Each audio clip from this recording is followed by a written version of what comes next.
عقیدہ تھا عیسیٰ کے آنے کا، تیاری نہیں تھی. یہودیت کے پاس عقیدہ تھا ان کے مسیحا کے آنے کا، تیاری نہیں تھی. وہ لوگ اب تیاری کے مرحلے پر آ گئے ہیں. ہم تیاری کرتے کرتے ایک دم سونے کے مرحلے پہ آ گئے ہیں. اس لیے یہ پیغام ضروری ہے. مات ولم یعرف امام الزمان مات امیتۃ الجاہلیہ. تو اتنا عقیدہ رکھنا کہ ایک امام آنے والا ہے، یہ عقیدہ ہندوؤں کے پاس بھی ہے، بدھوں کے پاس بھی ہے، یہودیوں کے پاس بھی ہے، وہ اس کی تیاری کر رہے ہیں. عیسائیوں کے پاس بھی ہے، وہ اس کی تیاری کر رہے ہیں. بش نے یہی تو کہا تھا نا، اس کا اپنا عقیدہ بھی یہی تھا کہ مجھے تیاری کرنا ہے حضرت عیسیٰ کی اس دنیا میں دوبارہ آنے کی. تو ہر ایک کے پاس ہے. حتیٰ تمام مسلمان فرقے ایک آنے والے کا اقرار بھی کرتے ہیں اور عقیدہ بھی رکھتے ہیں. اگر ہمارے پاس بھی بس اتنا سا عقیدہ رہے کہ ایک آنے والا آ کے ساری دنیا میں اسلام پھیلائے گا، تو ہم میں اور ان میں فرق کیا رہا؟ معرفت کسے کہتے ہیں؟ کس چیز کو معرفت قرار دیا گیا؟ کوئی ایسی چیز ہے جو ہماری اور ان کی الگ ہونی چاہیے، معرفت کی منزل. اور یہی بار بار ہم سے کہا گیا کہ تمہاری معرفت یہ ہوگی کہ ہر لمحہ اپنے امام کے لیے اس طرح تیار ہو کے بیٹھو کہ اگر ابھی امام آ جائیں، ابھی آ جائیں. اور ابھی کیسے آ جائیں؟ ایک لفظ سنیے، یہ میں اکثر اپنی 15 شعبان کی تقریروں میں عرض کرتا ہوں تفصیل کے ساتھ.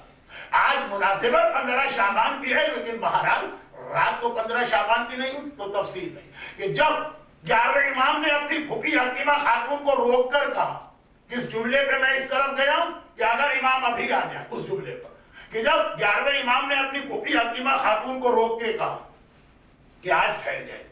14 روزہ آپ نے افطار کیا.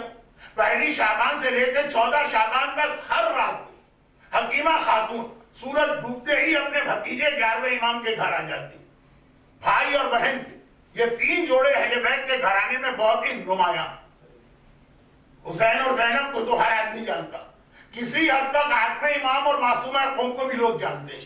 لیکن 10ویں امام اور ان کی بہن حکیمہ خاتون جو ایک درجے معصومہ قوم اور 8ویں امام کے رشتے سے بھی زیادہ اہم رشتہ اس لیے بن گئے کہ 8ویں امام کسی مرحلے پر بھی اپنی بہن کو اپنا جانشین یا اپنا نمائندہ نہیں بنایا تھا. وہ بھائی اور بہن کی محبت. مگر کربلا میں حسین نے زینب کو اپنا نائب بنایا تھا، اور 10ویں امام نے حکیمہ خاتون کو اپنا نائب بنایا تھا، اور 11ویں امام نے اپنی پھوپھی کو اپنا نائب بنایا تھا، اور 12ویں امام نے اپنی دادی کو اپنا نائب بنایا تھا. حکیمہ خاتون جب تک زندہ رہی، ہر امام ان کو اپنا نائب ان معنوں میں بنا رہا کہ عام لوگوں کو حکم دیا جاتا ہے ان کے پاس اپنے مسئلے لے کر جاؤ، اور وہ امام سے مل کے ان مسئلوں کو حل کرتی ہے. تو بڑی عظیم شخصیت حکیمہ خاتون کی ہے. 14 روزے ہو گئے ماہ شعبان کی. ہر رات افطار کے وقت وہ اپنے بھتیجے کے گھر میں آ جاتی. دیوار ملی، اور پرانے زمانے کے دستور کے مطابق میں نے حیدرآباد کے پرانے گھر تو کبھی دیکھے نہیں، لیکن ہمارے یہاں لکھنؤ کہ گھروں کی دیوار میں ایک دوسرے کے گھر جانے کے راستے ہوتے تھے. تو حکیمہ خاتون باہر گلی سے ہو کے یا سڑک سے ہو کے آنے کی ضرورت نہیں ہے، گھر کی دیوار میں راستہ بنا. آج آتی ہیں، افطار کرتی ہیں، نماز مغربین پڑھتی ہیں، کچھ دیر بیٹھتی ہیں، پھر اپنے گھر چلی جاتی. آج جب روکا 14 شعبان دن گزرا، 15ویں شب لگی. ابھی آپ یہ روایت سینٹر میں سن کے آ رہے ہوں گے 1 ہفتے پہلے.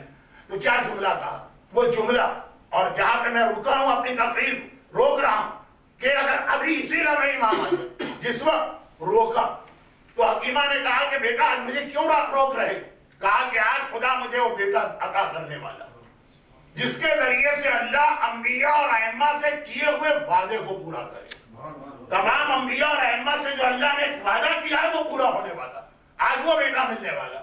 تو حکیمہ خاتون کا پہلا جملہ وہی تھا جو بزرگ خاتون کا ضرور اپنے خاندان کی عورتوں کے حوالے سے ہو کہ بیٹا اگر خدا تمہیں ایک وارث دینے والا ہے تو کس کے ذریعے دے گا؟ کہا کہ میری بیوی نرجس کے ذریعے. حکیمہ خاتون اپنے بیٹے کی امامت کے قائل ہیں، کوئی اعتراض نہیں کر رہے، لیکن سوال کہا ہر ایک کو. چنانچہ ایک مرتبہ کا بیٹا ابھی افطار میں نے نرجس کے ساتھ بیٹھ کے افطار کیا. آثار حمل پریگننسی کے کوئی آثار ہی نظر نہیں آ رہے. تم کہہ رہے ہو آج ہی رات. آج رات کا مطلب تو یہ ہوا کہ پورا حمل مکمل ہوا، کیونکہ سب سے مختصر جو حمل ہمارے ہاں کتابوں میں ہے وہ آقا حسین اور جناب یحییٰ نبی کا کہ 6 مہینے کی پریگننسی تھی اور اس کے بعد ولادت. تو 6 مہینے کی پریگننسی کم از کم خاندان کی بزرگ عورت کو نظر آ جاتی. 11ویں امام نے مسکرا کے کہا کہ اے میری پھوپھی، جو میں نے کہا وہ بھی اپنی جگہ صحیح ہے، جو آپ کہہ رہی ہیں وہ بھی اپنی جگہ صحیح ہے.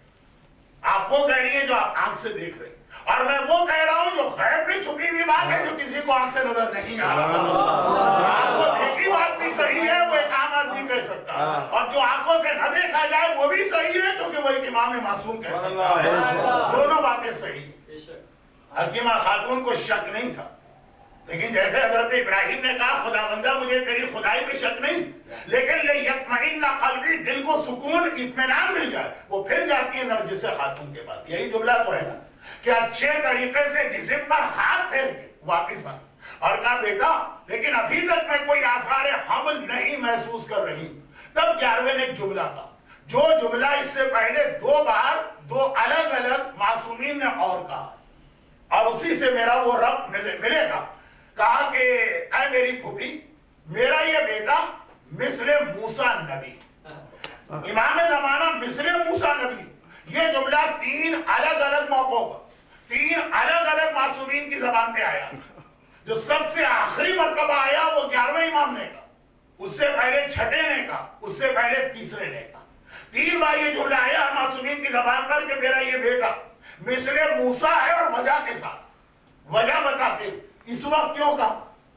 حکیمہ خاتون سے ان کا بھتیجا ہمارا 11واں امام امام برحق کہہ رہا، پھوپھی میرا یہ بیٹا مثل موسیٰ نبی. گھبرا کی حکیمہ نے پوچھا بیٹا کیا مطلب؟ کہا جس طرح فرعون جب وہ بیٹوں کو قتل کر رہا تھا بنی اسرائیل کے، تو اللہ نے جناب موسیٰ کی والدہ پورا حمل 9 مہینے کا ملا، مگر اس طرح سے کہ خود ماں تک کو آخری لمحے تک پتا نہ چلا کہ میرے گھر میں بیٹے کی ولادت ہونے والی ہے. حمل کو چھپایا، جیسے موسیٰ کے حمل کو ان کی ماں تک سے چھپایا گیا، اسی طرح سے یہ میرا بیٹا بھی ہے کہ آخری لمحے تک کسی کو پتا نہ چلے گا، حتیٰ ان کی ماں کو بھی پتا نہ چلے گا. نرجس خاتون کو فجر کی اذان سے 5 منٹ پہلے تک پتا نہ تھا کہ میں حاملہ ہوں اور میرے یہاں بیٹا پیدا ہونے والا. تو یہ تو بات تھوڑی سی اس لیے آ گئی کہ جشن ولادت، تھوڑا سا ولادت کا بیان لے کے. اب آئیے، یہ 11ویں نے تو آخری مرتبہ، ان سے پہلے 6ٹھے نے. یہ مماتا ولم یارف امام زمانہ کی تشریح، اور اس سے پہلے آقا حسین نے کہا جو حسینیوں سے پیغام. 6ٹھے امام نے ایک مرتبہ کہا کہ میرا وارث و فرزند مثل موسیٰ نبی. کس حوالے سے؟ اس حوالے سے نہیں کہ اس کا عمل چھپے گا. یہ اس زمانے کے لوگوں کو بتانے کی ضرورت ہی نہیں جو 6ٹھے امام کے زمانے میں، ابھی تو 125 سال باقی. لیکن سامنے بیٹھے ہوئے لوگوں نے فوراً پوچھا مولا یہ آپ کا بیٹا مثل موسیٰ نبی کس حوالے سے؟ کہ اس حوالے سے کہ موسیٰ فقط 40 دن کے لیے کوہ طور پہ گئے تھے تورات لے، اور ان کا کلمہ پڑھنے والی ان کی اپنی قوم ان کی خیر موجودگی میں ایسی گمراہ ہو گئی، ان کو نبی مانتی رہی، ان کی نبوت کو نہیں چھوڑا، اور اللہ کا کلمہ پڑھتی رہی.